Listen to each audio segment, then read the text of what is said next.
Hi, I'm Carolyn with PlumbingSupply.com, and today we're taking customer request. A lot of you have ordered old-fashioned style will-fit trip levers from us. The great thing about these trip levers is that they can be adjusted to fit a side mount or a front mount tank. The problem is that most people pull it out of the box and don't know how to do that. So today we're going to show you how. When you pull your trip lever out of the box, it's going to be packaged like this. And as you can see, there's some little tools down here at the bottom. You don't want to lose these, so be really careful when you open the package.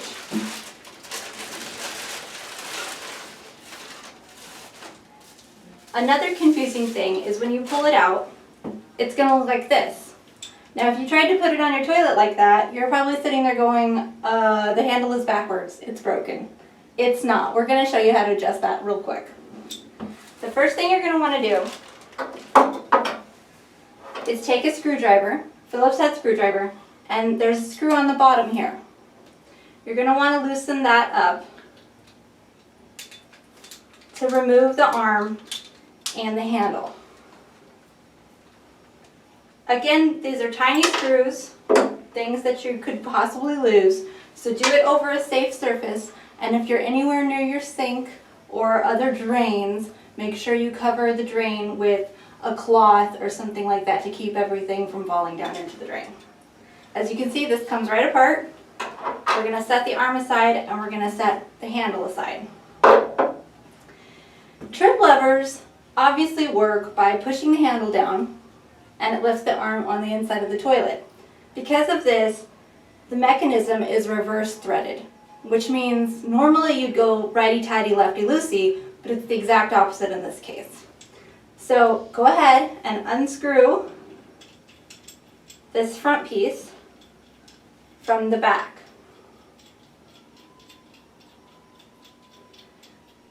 As you can see on here, we have a washer and a square mounting nut right there.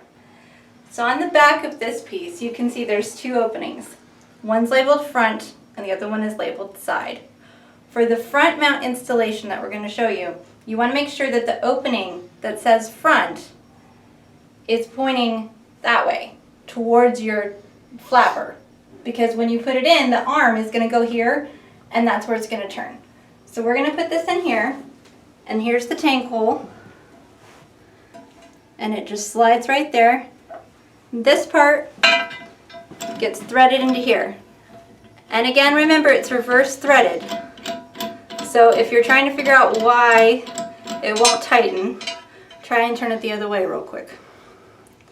And this, don't tighten it too much, because again, this is porcelain. We don't want to scratch the porcelain, we don't want to crack the porcelain, and you really don't need to tighten it that much. It just needs to be securely in there to where it's not going to wiggle around. We'll take the arm of the trip lever, and this can be put however you need it. It has a little screw here that you can adjust. If you loosen up the screw,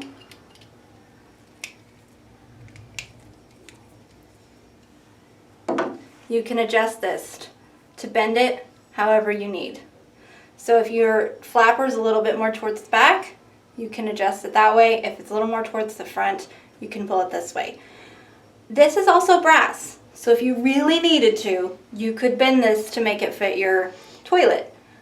We don't recommend that unless you're absolutely sure that this is the trip lever you want, because once it's bent, most places won't take it as a return.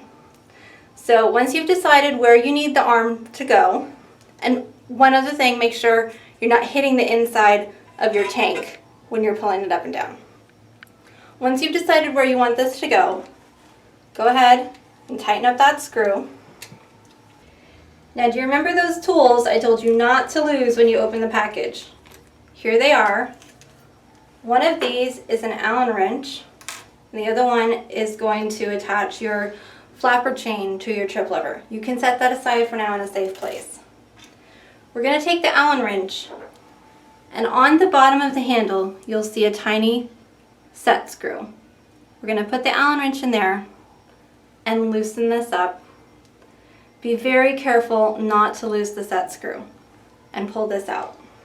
We're going to take the handle and attach it to the back of this with the little screw that we pulled off there before. Now this screw is not reverse threaded, so you don't have to remember that. You just need to tighten it the normal way. And this does have grooves to hold the arm in place, so you want to try to fit the grooves up. It's really not the end of the world if you can't, and if you need to tighten it up a little bit, that's fine. So now we'll take the entire arm assembly and we'll put it inside of our tank. You'll just slide it through there, and I've adjusted mine the wrong direction, so I need to loosen it up a little bit and pull it out. Sometimes it's hard to judge how far it's going to be in there, how close it really is going to be to the tank. And you're going to take your handle with the set screw still in there and put it on the front in the direction you want this to go. Now you want it to be a little bit up or a little bit to more towards the ceiling than you do down, because you're going to be pushing it down. And then you'll just look under here and tighten up the set screw.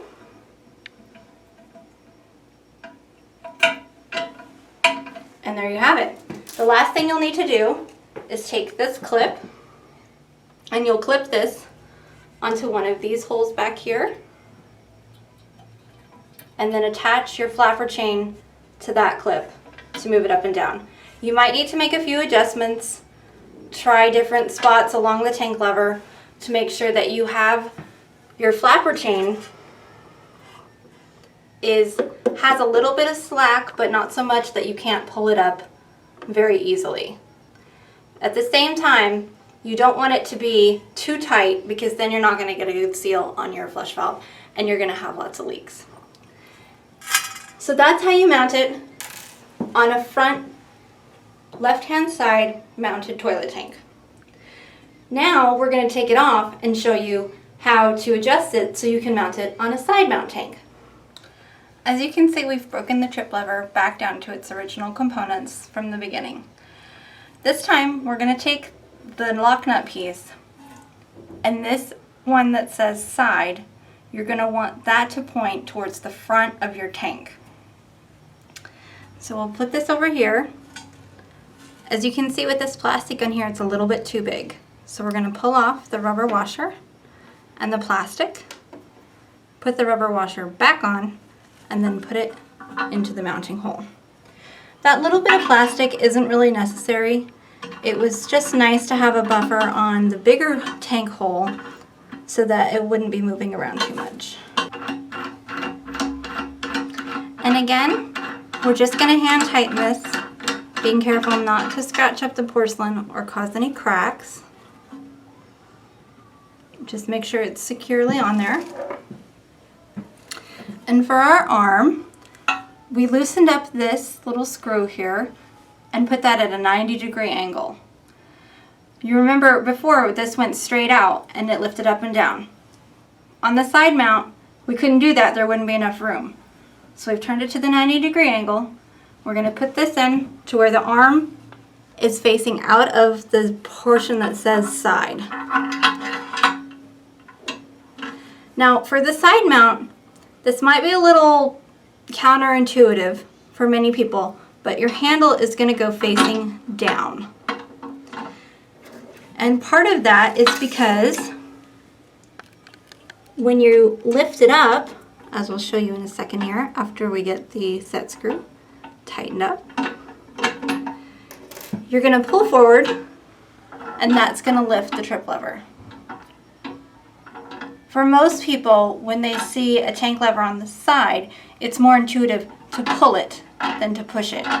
So you'll just pull it and it'll lift it up and down. And again, you're just going to take your flapper chain and connect it at the best spot